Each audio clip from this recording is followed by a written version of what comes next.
Welcome to Body Hack and Build a Better You, the podcast where we unlock the secret to living a longer, healthier life and create a bloom zone in our life and within our family. I'm your host, Michaela Morell, and I'm here to provide you with the tools and knowledge to empower you to build a better you, one essential building block at a time. Hello from sunny Phoenix. In today's episode, we're diving into the heated debate about sun exposure and skin cancer. Studies show that malignant melanoma is not more common on sun-exposed areas than on those covered by clothing. Which raises the question, is the sun really the problem? Some argue that sunscreen itself might be the contributing factor, and today I'll share fascinating new data and graphs that are worth looking at. Plus, we'll explore how diet affects sunburn. I want to remind you that this podcast is for educational and entertainment purposes only. Read the disclaimer in the show notes, and I want to remind you to always consult your healthcare provider if you plan to make any dietary changes.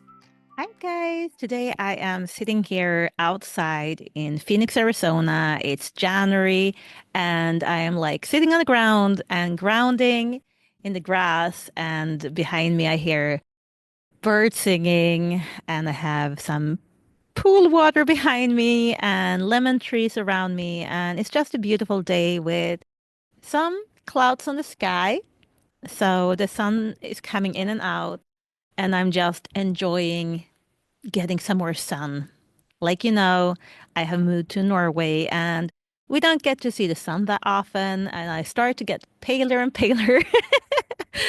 And I just need the sun to recharge myself. And yeah, and with that being said, we're going to talk about the sun and sun exposure today because I saw a post on Instagram, and this health warrior, if I can call her that, she's fighting for people to get more knowledge about nutrition and health. She had posted a post about how the amount of people getting skin cancer that started to increase when we started using sunscreen. And a lot of people, of course, can see statistics and graphs and thinking that, yeah, that's pretty logical. And it is logical, like the sunscreen we're putting on our skin is not very good and our body needs the sun. But why is it so problematic to have sun in our lives? And to be honest, it's not problematic if you're living a healthy lifestyle. But for most people today, we are not living a healthy lifestyle. So we're increasing our risk to develop skin cancer. And that has nothing to do with the sun itself. We need the sun. The sun gives us energy. And if you see me on YouTube now, I'm sitting here on the ground and ready to go and play pickleball afterwards. And I'm just enjoying the good weather we have here. So let's have a conversation around the skin cancer and actually what we're putting on our skin and why are we taught that we need to put nasty stuff on our skin that is not natural, not organic. It's usually very toxic when we're reading into one-on-one label. So I'm not going to go too deep into this. There are so many blog posts about this if you just go out and do some research. But I wanted to do a quick episode today just to plant a seed in your mind that maybe what we have been told about the sun is not the truth. Maybe what we have been told about sunscreen is not the truth. And maybe give you a couple of tips on what you can do instead. So I have barely never used sunscreen on my kids. And I have not been using sunscreen on my own skin for many, many years, except for a few times. But I'm going to come into those times, like when I do put on sunscreen.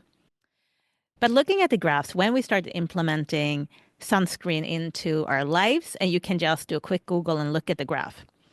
And then when you look at the graph of how many people are struggling with skin cancer today, you will see that both graphs look very similar. But I also want to introduce two more graphs into your life. And if you just go and Google sugar consumption, and graphs, and you'll be able to see a graph over how much sugar we're eating today and the statistics and the history around sugar intake.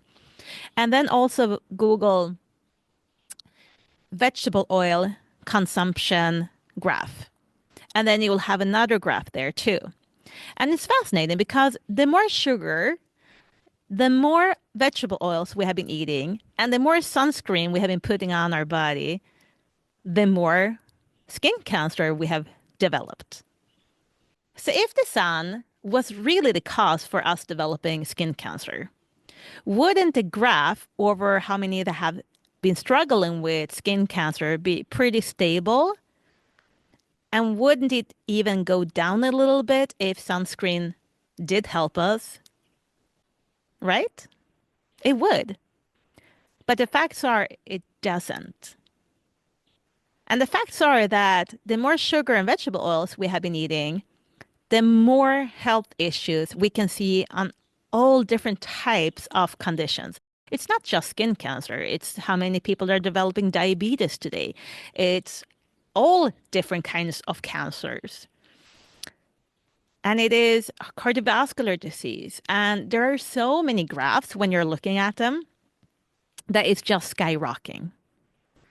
But like I said, today we're going to focus on the sun because I'm sitting here and enjoying it. So I would encourage you to go out and do some digging, go down the rabbit hole of sunscreen, and then understand that maybe what we have been told is not benefiting us. And who would benefit from that? Without naming any names, we know that there is a big industry that earns a lot of money if we're getting sicker. We also know there are a lot of companies out there that are earning a lot of money if we keep on buying the sunscreen. And it has short expiration date. We have to throw it away. We have to buy new. It's pretty pricey, I would say. Every time you go somewhere, it's like pretty pricey to buy it. And usually the bottles are too big. You usually buy it on a resort and it's expensive. But what can you do if you're prone to develop skin cancer, or if you're just afraid of it? What can we do? Well, first of all, I would encourage everyone to take away all the vegetable oils. Just remove them from your diet. There is nothing to discuss here. You don't need them. There are so many other things that are tasting better than vegetable oil. So just remove all the vegetable oils that you find in processed foods, in what you're cooking with, or yeah, look over your eating habits and just remove vegetable oils. That one is so easy to do. Eat butter instead. Eat extra virgin olive oil. Eat coconut oil. Okay, then sugar intake. That can be a little bit trickier for people because sugar is very addicting. So, but I would encourage you to reduce the sugar intake. Because when we're going on vacation, we're laying there on the beach, most people are not just laying there in the sun. Most people are eating salty chips that are filled with vegetable oils. They're also drinking a margarita that is filled with sugar and alcohol that is fermented in the gut to feed the bad gut bacteria. There is fries, there is sandwiches, there are so many things that we have a habit of eating when we are going to the beach that is more likely to have a bigger relationship to if you're developing anything or not. It's fascinating because I have been in a lot of different communities when we're looking at how well people are handling the sun, who get burned, who can handle more sun, and so on. And most people in the carnivore community, they very often have been a vegan prior. And it's fascinating because every one of them is saying, when I was a vegan, I burned very easily. Now, when I'm a carnivore, I can handle the sun a lot better. And the reason for that is because if you're a vegan, you're building up your cell membranes with different types of fats than you're doing if you're eating a lot of animal fats.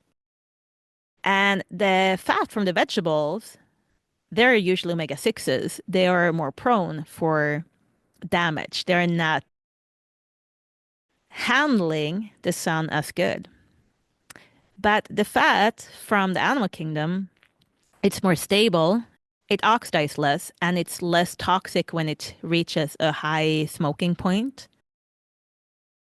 So just think about it.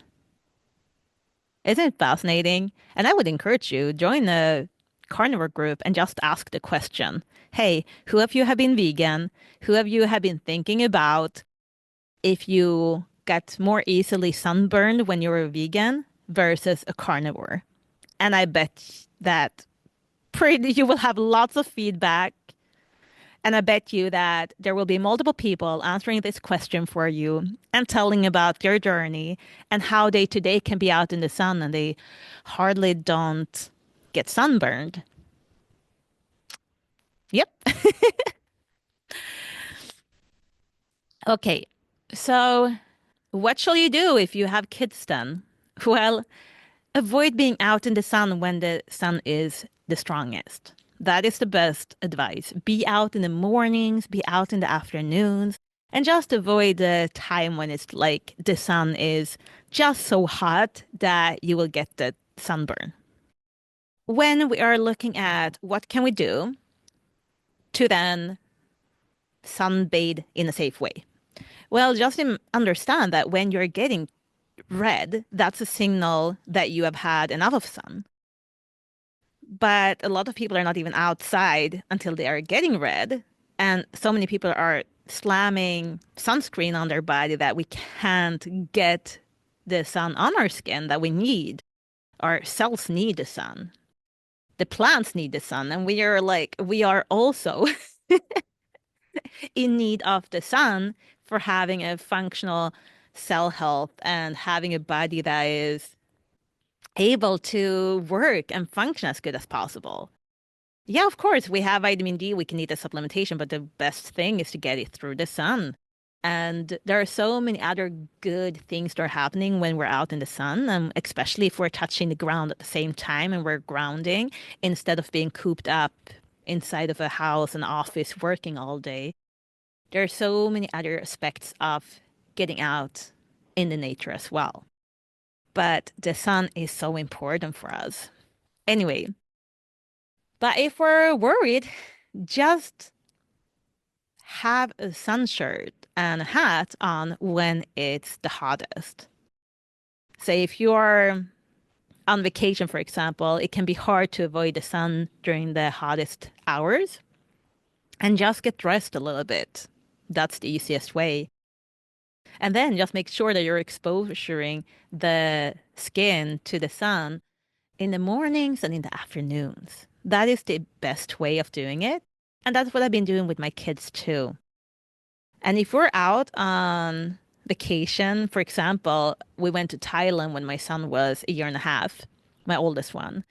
And what we did then is we were out in the sun on the beach in the mornings, and then we made him fall asleep in the stroller walking.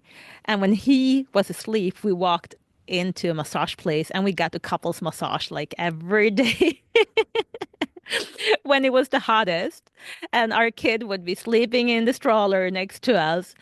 And then after he was done napping, we would go out in the sun again.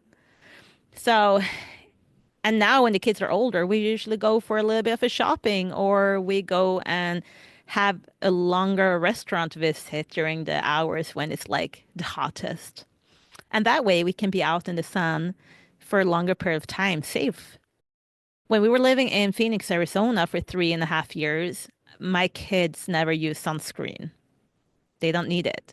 And but I did, however, use some natural things like coconut oil and raspberry seed oil. Those have a natural sunscreen ability, kind of, but it's not taking it away. It's just helping to protect it a little bit, your skin a little bit. And it's also good for your skin. Keep it moist and nice. So there are a few options out there that have a natural ability to protect us against the sun. So I would encourage you, and there are so much data out there. You can just type in the raspberry seed oil and see how much it is able to help your skin to protect it against the sun. Well, I was just going to do a very short episode today, but I thought that this conversation was an important one to have and that you can maybe start digging a little bit about it yourself and head over to Instagram and tell me what your thoughts are. I hope you guys are having a fantastic week and that you are able to catch some sun wherever you are. See you guys later. Bye-bye. Hey guys, if you enjoyed today's episode, I encourage you to do one thing for me. Think of one person you want to share this podcast with and copy the link and send it right away. Thanks for playing an important role in the Blue Zone community. And if you want to keep on building a better you, one essential building block at a time, hit that subscribe button. See you in the next episode.